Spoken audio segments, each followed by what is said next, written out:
অভিমানী ভালোবাসা। আজ মিতুর বিয়ে, তাই সব বন্ধুরা সকাল থেকে মিতুদের বাড়িতে এসে হাজির। শুধু তিথি আসেনি মিতুর বিয়েতে। রিঙ্কি, অহনা, ইমন, লালি তিথিকে বারবার ফোন করে আনানোর চেষ্টা করেছে, কিন্তু তিথি কিছুতেই আসেনি। যতবার ওরা ফোন করেছে ততবারই তিথি জানিয়েছে যে তার শরীর ভালো নয়। কারো কথায় কাজ হয়নি দেখে মিতু নিজে তিথিকে ফোন করে, কিরে তিথি, বিকেল হয়ে গেল, তুই এখনো এলি না কেন? আমি যাব না রে। কেন? আমার শরীর ভালো না রে। কি হয়েছে তোর? আমি রাখছি। তিথি ফোনটা কেটে দেয়। সবাই বলাবলি করে তিথি ইচ্ছে করেই আসছে না। কারণটা কেউ না জানলেও মিতু জানে তিথি কেন আসতে চাইছে না। মিতুর মনে পড়ে প্রথম যেদিন ও কলেজ যায় সেদিন তিথির সাথেই ওর প্রথম বন্ধুত্ব হয়েছিল। প্রথম দিন মিতুকে ওর দাদা নিলয় কলেজে নিয়ে গিয়েছিল। সবাই ওদের দুজনকে দেখে ভেবেছিল প্রেমিক ও প্রেমিকা। নতুন বন্ধুদের কাছে দাদাকে নিয়ে অপ্রস্তুতে পড়তে হয়েছিল মিতুকে। খুব খারাপ লাগছিল তার। কিন্তু ভর্তি না হওয়া পর্যন্ত দাদাকে ছাড়তেও পারছিল না। এমন সময় তিথি নিজে থেকে এসে তার সাথে আলাপ করে। তিথিকে কলেজে নিয়ে এসেছিলেন ওর বাবা। তিথি প্রথমে এসে মিতুকে বলে, তুমিও এখানে নতুন? হ্যাঁ, আজকে ভর্তি হতে এসেছি। তুমি কি নিয়ে ভর্তি হবে? আমি বাংলা। আমিও বাংলা। আমার নাম তিথি, তোমার নাম? আমার নাম মিতু। আমাকে আমার বাবা ভর্তি করতে নিয়ে এসেছে। তোমাকে নিশ্চয়ই তোমার দাদা নিয়ে এসেছেন। তিথির মুখে প্রথম দাদার কথা শুনে খুব ভালো লাগে মিতুর। মনে মনে ভাবে কেউ তো তাদের ভাই বোন ভাবল। আজকাল কিছু মানুষের ভাবনা খুব খারাপ হয়ে গেছে। তাই তারা দুই ভাই বোন একসাথে কোথাও যেতে চায় না। তিথিকে তাই তার খুব ভালো লাগে। এরপরে দুজনেই খুব সহজভাবে দুজনের সাথে মিশে যায়। প্রতিদিন নিয়ম করে কলেজ আসা, একসাথে ক্লাস করা, কলেজ ক্যান্টিনে খাওয়া, অফ পিরিয়ডে বসে গল্প করা, এভাবে কলেজের বছরগুলো পার হতে থাকে।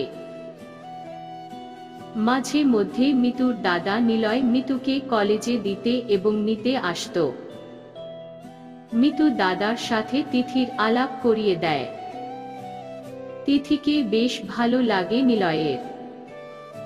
দুজনের মধ্যে ভালো বন্ধুত্ব হয়ে যায়। মিতু মনে মনে চাইতো দাদার সাথে তিথির একটা সম্পর্ক গড়ে উঠুক। তাই সে নিজেও অনেক চেষ্টা করেছে।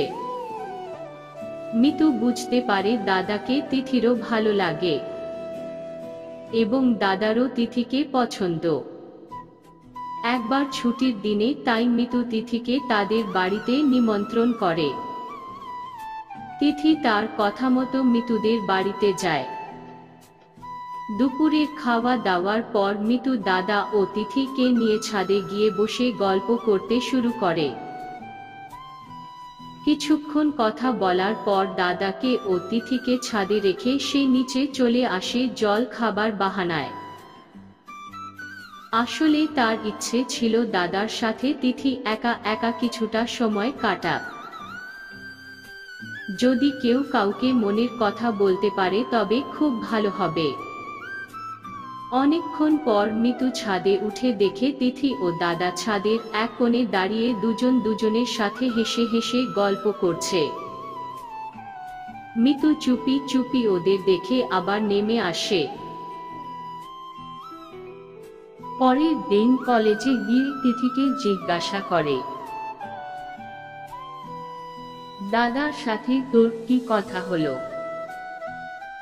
তিথি লজ্জায় চোখ নামিয়ে বলে, তোর দাদাকে গিয়ে জিজ্ঞাসা কর কি কথা হলো। বলেই মিচকি হেসে ওঠে। মিতু তিথিকে জড়িয়ে ধরে বলে, আজকে থেকে তোকে আমি বৌদি বলে ডাকবো। সেই থেকে মিতু আড়ালে আবডালে তিথিকে বৌদি বলেই ডাকত।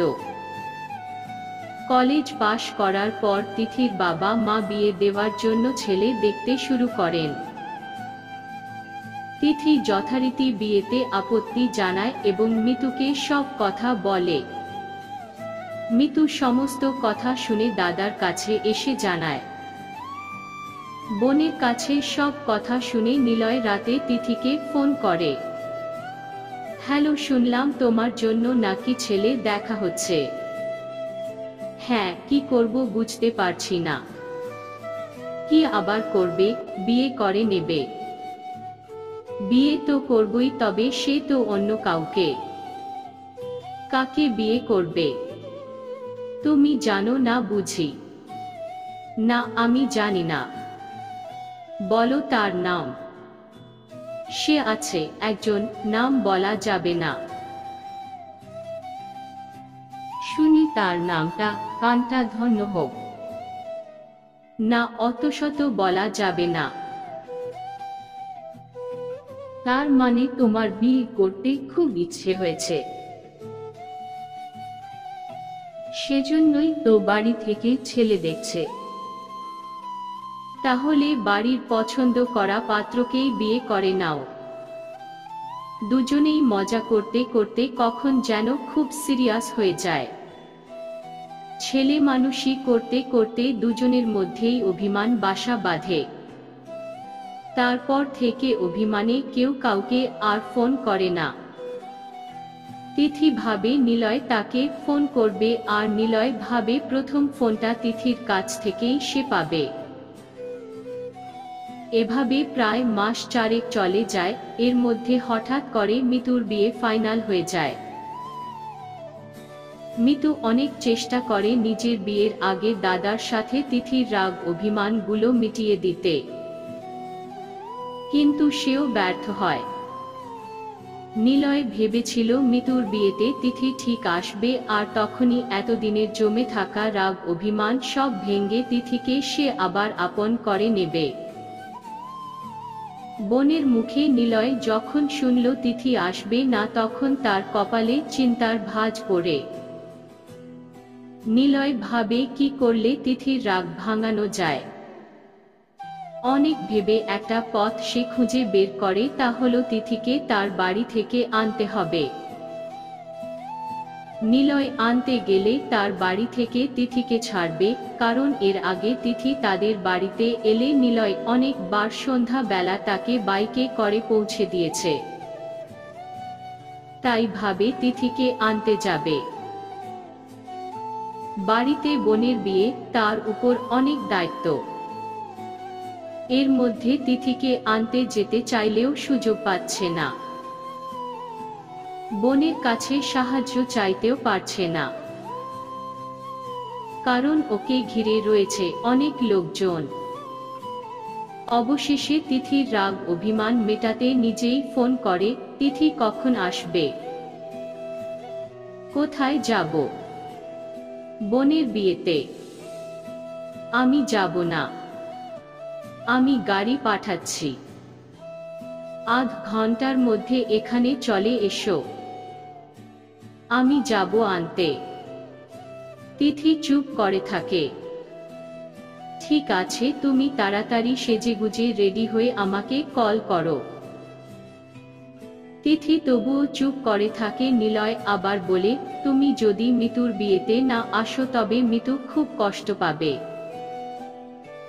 আজ বারবার তোমার কথা বলছে, প্লিজ আজ এসো। ঠিক আছে, আমি রেডি হয়ে জানাবো। প্রায় ঘন্টা খানেক পরে নিলয় ফোন পেয়ে তিথিকে আনতে যায়। তিথিকে কাছে পেয়ে মিতু খুব খুশি। বিয়ের লগ্ন মাঝরাতে, তাই সব বান্ধবীরা মিতুর সাথে ছবি তুলতে ব্যস্ত। নিলয় কারণে অকারণে একবার করে মিতুর ঘরে আসছে আর চলে যাচ্ছে। মিতু বিষয়টা বুঝতে পেরে দাদাকে ডেকে ছবি তুলতে চায়। ক্যামেরাম্যান এসে সকলকে দাঁড় করিয়ে একটা গ্রুপ ছবি তুলতে যাবে, ঠিক তখনই মিতু বলে, দাদা তুই একধারে গিয়ে দাঁড়া। মিতুর নির্দেশ মতো নিলয় তিথির পাশে গিয়ে দাঁড়ায়। ছবি উঠে যায়। এরপর সেলফি তোলার পালা। প্রতিটি ছবিতেই নিলয় আর তিথি পাশাপাশি। ছবি তোলা হয়ে গেলে নিলয় বরযাত্রীদের আপ্যায়নে ব্যস্ত হয়ে চলে যায়।